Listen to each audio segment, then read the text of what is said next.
여러분 안녕하세요, 블랙입니다. 이번에는 달러의 가치를 나타내는 달러 인덱스 차트로 영상을 시작해 보겠습니다. 달러 인덱스는 작년 11월, 12월 연준회의를 거치면서 꾸준히 떨어지고 있었는데요. 그런데 올해 들어 갑자기 달러가 오르고 있습니다. 저점에서 3% 정도 위로 튀었습니다. 일반적으로 통화 가치가 3% 올랐다는 것은 엄청나게 많이 오른 것입니다. 도대체 달러는 왜 이렇게 오르고 있을까요? 여러분, 달러 스마일이라는 말을 들어보셨나요? 미국 경제가 침체를 겪어도 달러는 강세를 보일 수 있고요. 미국 경제가 좋아도 달러는 강세를 보일 수 있다는 것입니다. 요즘 우리 경제 상황이 좋지 않죠? 살기 팍팍합니다. 미국도 신용카드 대출을 받으면서 소비를 극한으로 끌어올리는 상황입니다. 여기에 중동, 대만, 북한 등 여러가지 전쟁 리스크가 수면 위로 드러나면서 안전자산인 달러에 대한 선호 현상이 강해지고 있습니다. 그래서 달러가 이렇게 오르고 있는 거죠. 그렇다면 연준에서 기준금리를 당장 내리면서 경기 회복을 유도해야 하는데요. 현재 물가가 아직 잡히지 않았어요. 그래서 연준도 쉽사리 금리를 내릴 수는 없는 상황입니다. 그렇기 때문에 연준 위원들도 매파적인 발언을 날리면서 달러 강세를 보이는 것입니다. 이러지도 못하고 저러지도 못하는 완벽한 달러 강세 시장이 펼쳐지고 있는 것이죠. 실은 작년 12월 달 파월 연준 의장은 이제 기준금리 피크를 쳤다. 앞으로는 기준금리를 3번 정도 내릴 수 있다. 이런 말을 하면서 우리에게 금리 인하라는 강력한 선물을 줬는데요. 그렇지만 그 이후 금리 인하를 되돌리는 발언이 계속 나왔습니다.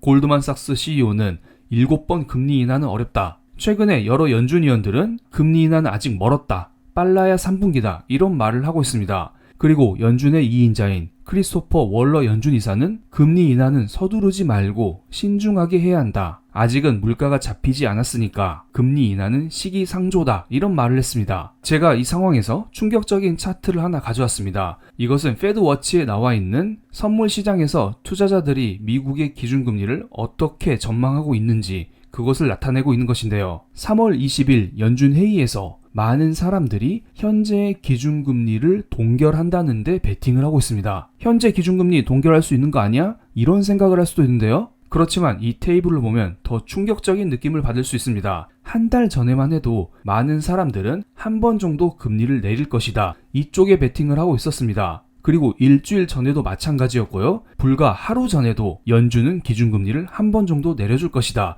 이렇게 베팅을 하고 있었습니다. 하지만 지금은 금리 인하가 쏙 들어가면서 금리 동결로 사람들이 돌아섰습니다. 하도 연준에서 금리 인하 멀었다. 금리 인하 안 시켜준다. 이런 말을 하니까 사람들이 쫄아서 이제는 금리 동결로 돌아선 것입니다. 그런데 많은 사람들이 이런 주장도 합니다. 미국의 제조업 지수가 안 좋기 때문에, 즉 미국은 경기 침체를 겪고 있기 때문에 어쩔 수 없이 금리를 내릴 수밖에 없다. 이거 다 페이크야. 연준은 우리를 속이고 있다. 이런 말을 할 수가 있습니다. 물론 저도 이것에 대해서는 어느 정도 동감합니다. 이 부분은 제가 다음 영상에서 다시 한번 다뤄드리겠습니다. 그래서 미국 엠파이어 스테이트 제조업 지수가 코로나 이후 최저치를 기록했다는 소식이 나왔습니다. 이것은 며칠 전에 발표된 따끈따끈한 미국의 제조업 상황이죠. 최근에 미국 제조업 지수가 이렇게 안 좋다는 것입니다. 언론에서는 딱 이 정도만 나왔습니다. 그런데 제가 여기에서 재밌는 것을 보여드리겠습니다. 이것은 현재 경제 상황을 반영한 미국의 제조업 지수고요. 여기에 제조업 기대 지수를 추가하겠습니다. 빨간색으로 표기된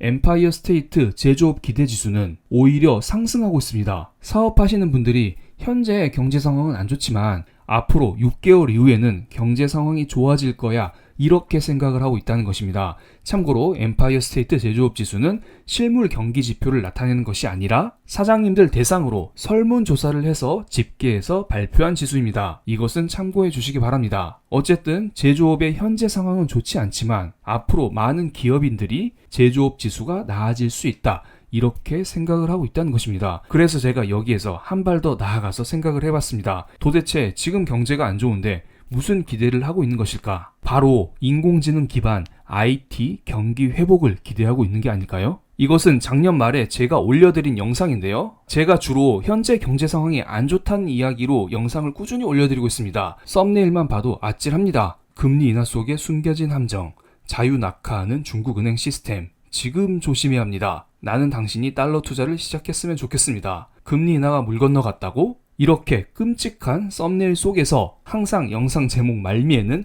어떻게 투자해야 될까? 우리의 투자 대응, 이런 것을 저는 남겨뒀습니다. 이 영상을 다 보시면 제가 늘 반도체, 인공지능 이쪽에 무조건 투자해야 된다 이런 이야기를 계속 드리고 있습니다. 그리고 지금 조심해야 한다. 배당주 투자 잘못하면 골로 갑니다. 이거 아마 작년 말 이야기였던 것 같습니다. 연말이면 배당주 이야기가 항상 나오는데 여러분 배당주 절대 투자하지 마시고 반도체와 인공지능에 투자하세요. 이런 이야기를 드렸었던 기억이 납니다. 물론 제가 현재의 경제 상황을 실시간으로 반영해서 날마다 영상을 올려드리고 싶지만 개인적으로 시간이 많지 않습니다. 그렇기 때문에 날마다 아침 저녁으로 게시판에 장문에 시황글을 꾸준히 올려드리고 있으니 관심 있으신 분들은 멤버십에 오셔서 저와 함께 해주시면 감사하겠습니다. 그리고 여기 보이는 멤버십 전용 영상도 꾸준히 올려드리고 있으니 이 부분은 참고해 주시기 바랍니다. 그리고 최근에 인공지능 관련주가 올랐던 것은 바로 세계 최대의 IT쇼인 CES가 끝난 직후였습니다. 이 직후 인공지능, 반도체 이쪽이 꾸준히 올랐었는데요. 그런데 이쪽 많이 올랐죠. 그래서 이제는 새롭게 들어가기에는 약간은 무리가 있어 보이죠. 그렇다면 넥스트 인공지능, 넥스트 반도체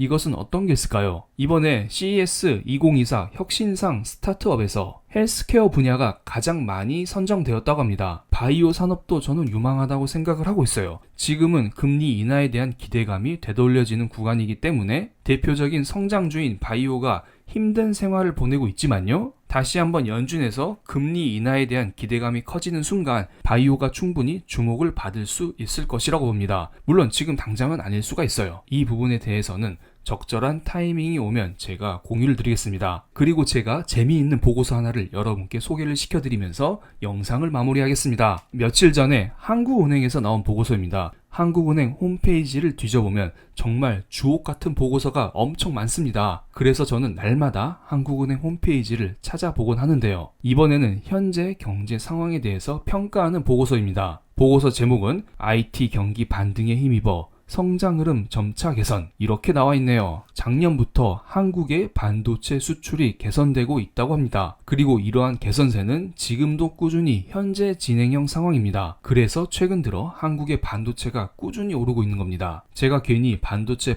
하는 게 아니에요. 모두 다 데이터에 근거해서 말씀을 드리고 있는 것입니다. 그리고 한국의 반도체뿐만 아니라 파란색으로 표기된 글로벌 반도체 매출액도 꾸준히 늘어나고 있어요. 왼쪽은 수출에서 품목별 기여도를 나타낸 것인데요. 빨간색이 반도체입니다. 반도체의 수출 증가세가 가장 크게 나타나고 있고요. 그 다음으로는 선박, 조선업이 기록하고 있죠. 이 데이터를 보고 우리는 선박, 조선 섹터에서도 수익을 낼 수 있지 않을까? 이런 생각을 할 수도 있습니다. 그런데 오른쪽 그래프를 보면 내수는 여전히 좋지 않습니다. 소매 판매가 지속적으로 감소되고 있죠. 이것을 감안했을 때 수출은 회복되고 있지만 우리가 느끼는 실물 체감 경기는 여전히 좋지 않다. 우리의 삶은 여전히 팍팍하다. 그렇지만 자산 가격은 오를 수 있다. 우린 이렇게 생각을 할 수 있어요. 정말 아이러니하죠. 그렇기 때문에 제가 늘 말씀드리는 것은 경제 상황이 안 좋아도 자산 가격은 오를 수 있다는 것입니다. 이번에는 물가 상황인데요. 물가는 여전히 둔화되고 있지만 둔화되는 속도가 그렇게 빠르진 않습니다. 이것은 아마 미국도 마찬가지이고요. 유럽도 마찬가지입니다. 그래서 중앙은행들이 현재 기준금리를 쉽사리 내리지 못하고 있는 것입니다. 그리고 보고서 마지막에는 이런 이야기가 나왔어요. 현재 금리 인하를 다들 외치고 있지만 금리 인하가 생각보다 늦게 될 수 있기 때문에 이것과 관련한 불확실성이 한동안 높을 것으로 예상이 되고 이에 더해 최근 중동 정세 불안 지속에 따른 공급망 차질 가능성 등 지정학적 리스크도 상존해 있다는 말을 했습니다. 즉 증시가 앞으로 오를 수도 있지만 떨어질 수도 있다 이런 말을 하고 있어요. 한국은행 보고서는 늘 이렇게 마무리가 됩니다. 지정학적 리스크가 현재 있는 건 맞습니다만 시장에서는 크게 반영하고 있진 않습니다. 파란색이 미국의 10년물 국채금리 차트이고요. 주황색은 국제유가 차트입니다. 만약에 지정학적 리스크가 제대로 반영이 되었다면 안전자산 선호 현상과 함께 미국의 10년물 국채금리가 뚝 떨어져야 되고요. 원유 공급망 차질과 함께 국제유가는 위로 쑥 올라가야 됩니다. 하지만 지금은 이런 움직임이 나오고 있지 않습니다. 제가 실은 이번 영상에서 3월 경제이기 후속편 그리고 중동 리스크 이런 것에 대해서 정리 드린다고 말씀을 드렸었는데요. 이 부분은 다음 영상으로 또다시 넘겨야 될 것 같습니다. 많은 사람들이 걱정하고 있는 3월 경제위기설 지난 영상에 대한 후속 영상은 다음번에 다시 한번 이어가 보겠습니다. 그럼 오늘 영상 여기서 마치겠습니다. 여러분 감사합니다.